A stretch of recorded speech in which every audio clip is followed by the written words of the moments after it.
saveur divine. Cette bonne nouvelle du royaume sera prêchée dans le monde entier pour servir de témoignage à toutes les nations. Alors viendra la fin.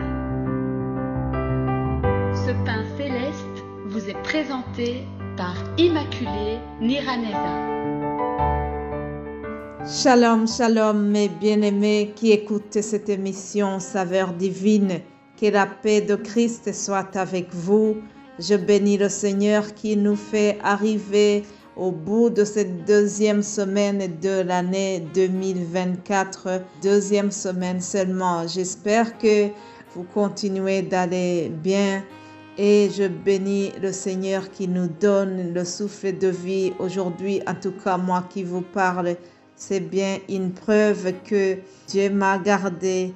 C'est toujours un miracle chaque fois que je sais me lever de mon lit et de pouvoir marcher. Je ne prends pas ça comme quelque chose de normal. Pour moi, c'est un miracle et je remercie Dieu pour cela. Alors, toute la semaine ici, nous avons parlé d'Abraham et aujourd'hui, nous allons clôturer sur notre personnage avec un titre qui dit que Abraham est le père de tous les croyants. Abraham, le père de tous les croyants, tous ceux qui croient en Dieu, ceux qui ont la foi en Dieu. Voilà, Abraham est le père de tous ces croyants. Aujourd'hui, si on pouvait utiliser le langage actuel, on pourrait dire que Abraham est le prix Nobel de la foi. Alléluia. Lisons Hébreux 11. Verset 8, il est écrit, c'est par la foi qu'Abraham, lors de sa vocation, obéit et partit pour un lieu qui devait recevoir un héritage et qu'il partit sans savoir où il allait. Voilà, chers amis, on souligne déjà sa foi ici en hébreu. Abraham est raconté dans la Genèse à partir du chapitre 12, je pense, et puis on parle de lui même dans les chapitres suivants, mais vous voyez tellement que sa foi a été renommée, on va revenir sur lui même dans le Nouveau Testament. Il a eu une foi exceptionnelle. Rappelez-nous de ce que c'est la foi. Dans ce même livre des Hébreux, on nous donne la définition de la foi. Chapitre 11, premier verset, on nous dit que la foi est une ferme assurance des choses qu'on espère et une démonstration de celles qu'on ne voit pas.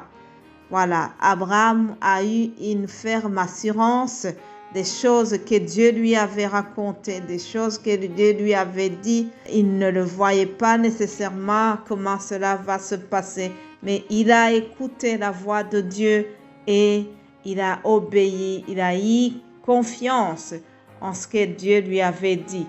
Qu'est-ce que Dieu lui avait dit? Genèse 12, on va revoir cela, c'est juste un rappel.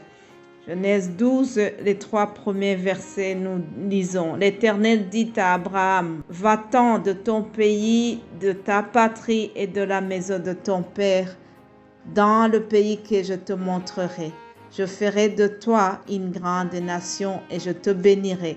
Je rendrai ton nom grand et tu seras une source de bénédiction. » Alléluia. Chers amis, Dieu donne un ordre à Abraham.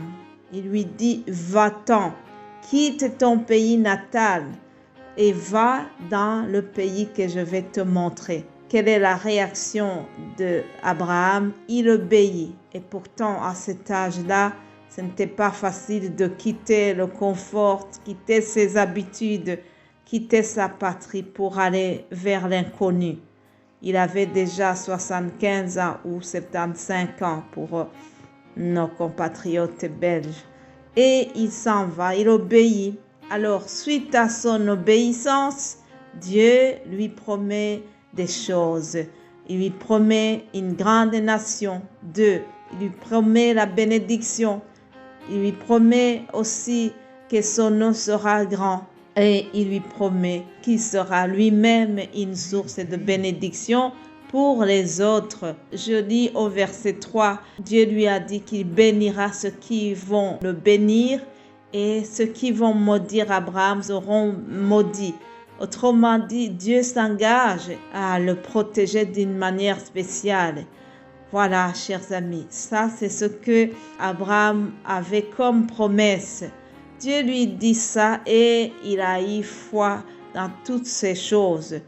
Quand Dieu l'a appelé, il n'a pas dit qu'il y aura des obstacles dans l'aventure qui allait commencer. Lorsque Dieu nous appelle, lorsque Dieu nous envoie, il ne nous donne pas la photo de comment ça va être. On n'a pas l'aperçu de l'itinéraire. Vous voyez, dans les GPS, lorsque on met une adresse et qu'on va se rendre quelque part, on nous demande si nous voulons voir l'itinéraire. Et tu vois l'itinéraire, tu vois tout le chemin que tu dois parcourir. Et sur le chemin, parfois, tu as la voix qui te dit « Attention, il y a un radar là devant. » Mais dans les choses spirituelles, lorsque Dieu nous envoie, il ne nous prévient pas. On ne connaît pas ce qui sera sur le chemin. Mais ce qui est sûr, c'est que même quand il y a des obstacles, Dieu reste avec nous. Alléluia. Alors, Abraham a eu beaucoup d'épreuves, des obstacles dans son cheminement vers le pays de Canaan, vers le pays de la promesse.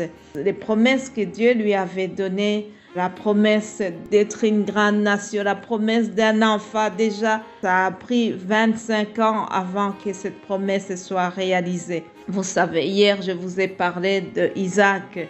Avant qu'ils aient le fils promis, le fils qui allait être le père d'une nation, le fils par lequel les promesses ont été réalisées, il est venu tardivement. Et vous savez, la femme d'Abraham a même essayé de se tracer lui-même un chemin, de trouver un arrangement avec sa servante. Et ils ont eu Ismaël. Donc, suite au conseil de sa femme, Abraham avait eu Ismaël, mais Ismaël n'était pas le fils de la promesse. C'était quelque chose qui est venu comme pour tromper Abraham, pour qu'il puisse confondre la promesse de Dieu et se dire c'est peut-être lui, mais ce n'était pas Ismaël sur lequel reposait la promesse d'une grande nation.